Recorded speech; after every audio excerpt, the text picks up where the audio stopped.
Hey guys, what's up? Welcome to the channel. This is Amar. Welcome to yet another video from Dublin, Ireland. A little different setup today.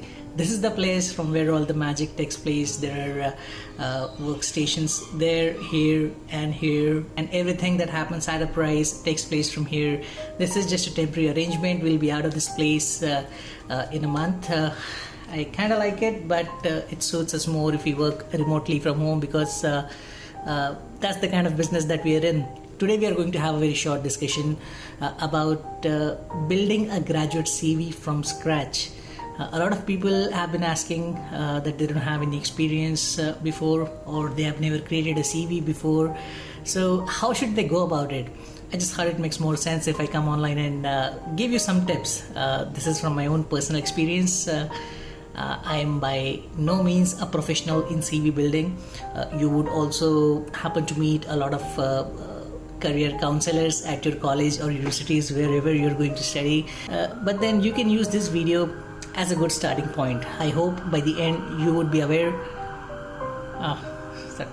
I hope by the end of the video you would have something to start with and something to build on. Now the most important thing before you start building a CV or start writing down your CV, sit down and think about what are the things that you've done in the past. Give it a good thought, take your time, maybe take a day, and just try to remember everything that you have done academically in your education or over the course of your life.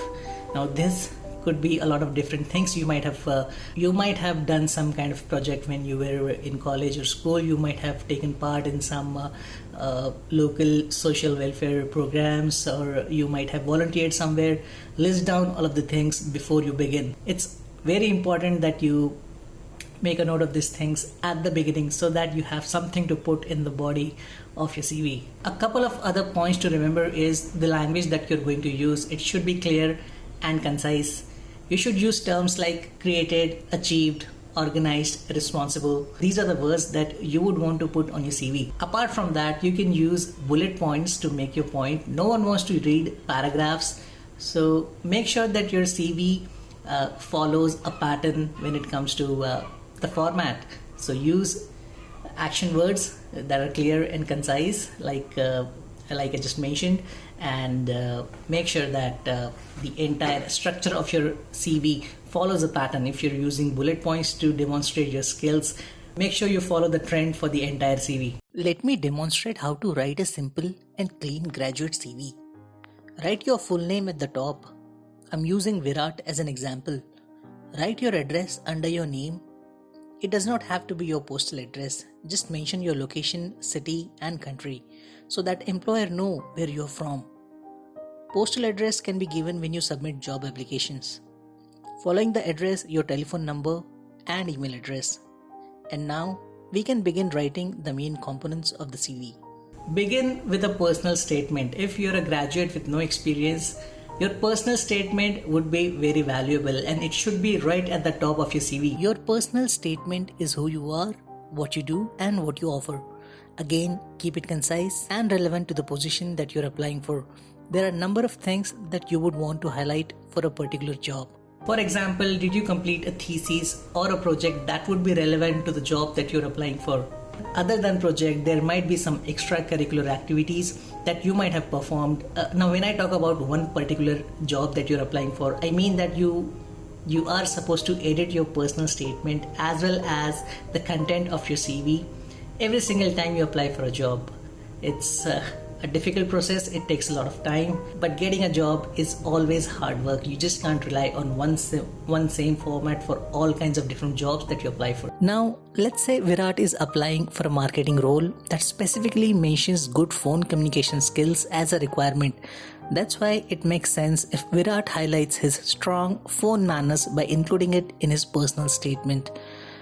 It's about playing to your strengths, advertising your strong suits. Make sure you tidy up everything nicely. I personally believe it's best to mention your key skills right under your personal statement. For this role, let's say Virat possesses these job skills. Once again, tidy up using bullet points. Next section would be your education section. As a graduate, this is the most easiest section on your CV that you can fill. Once again, use a clean and simple format. Mention month and year, institute name, and the degree you achieved.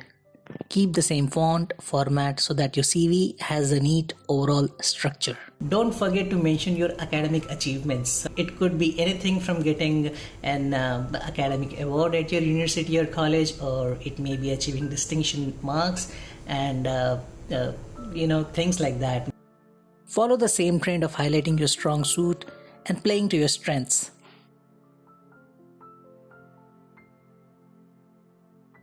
You must be more aware about this than me, because I've not been a student in a very long time. It's been over 10-12 years now. And now for the most trickiest part, which is mentioning your work experience. And like I said, brainstorm, give it a thought before you begin writing a CV. This is where you need to put in everything that you've done before. Mention the job period, company name, and the position you held. If you notice, we are following the same format we used for education.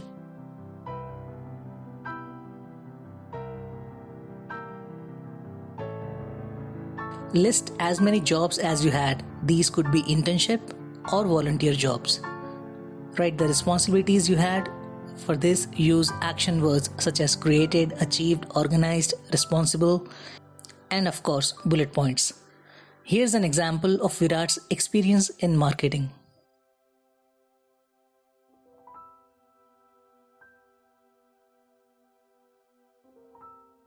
Your hobbies and interests.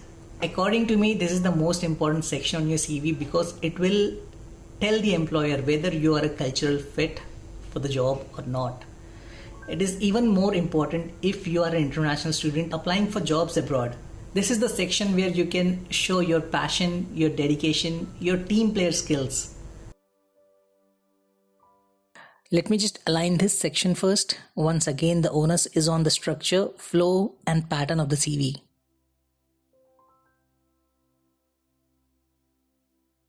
But make sure that you keep this section really concise. You don't really want to overshare. Keep the details for the interview. Everything that you write in this section can be elaborated more during the interview. You need to play to your strengths. So everything that you're writing on the CV is something that you're already aware of, and you also want something to be left behind so that you can talk about it during the interview stage. I have separated the hobbies and interests to make it look better, and now I am writing Virat's achievements.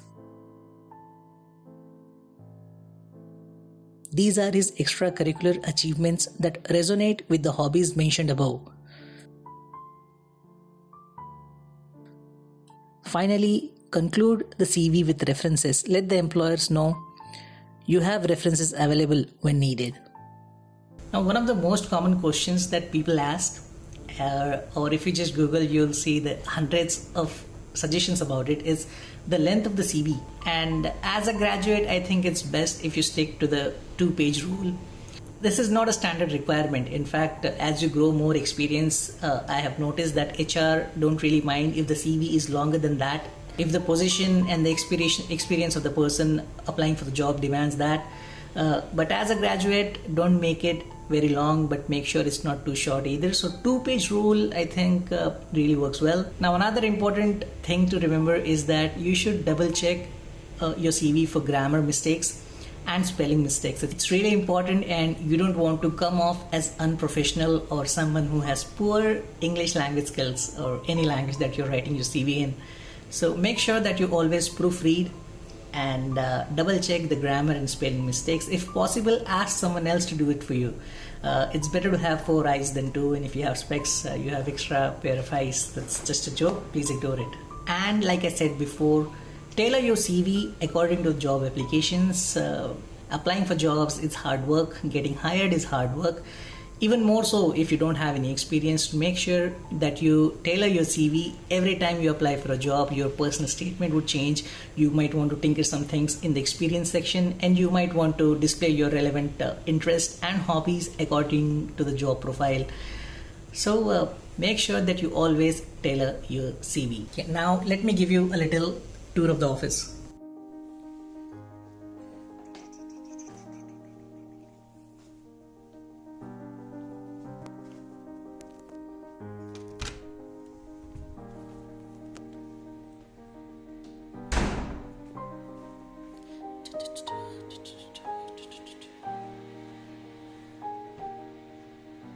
bathroom.